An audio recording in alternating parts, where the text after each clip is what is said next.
En fait, j'en veux pas à ceux qui me critiquent, à ceux qui me négligent, à ceux qui me méprisent. Peut-être ils n'ont pas totalement tort, parce qu'ils le font en se basant sur des faits. Ils ne me voient pas sortir chaque matin pour aller travailler. Ils ne me voient pas rouler dans de belles voitures. Ils ne me voient pas habiter dans une villa. Ils ne me voient pas avec une bague au doigt et ainsi de suite.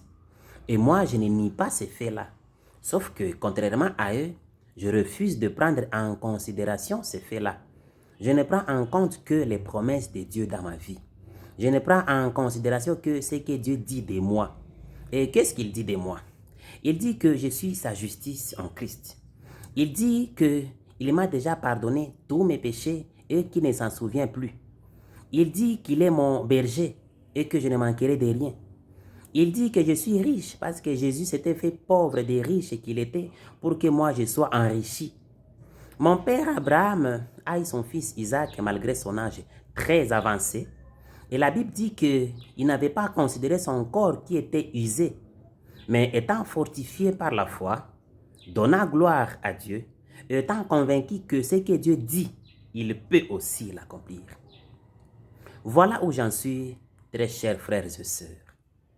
Dans ma vie, j'ai choisi en fait de prendre en considération la vérité. Et c'est la parole de Dieu qui est la vérité, et non mes circonstances. Que Dieu vous bénisse.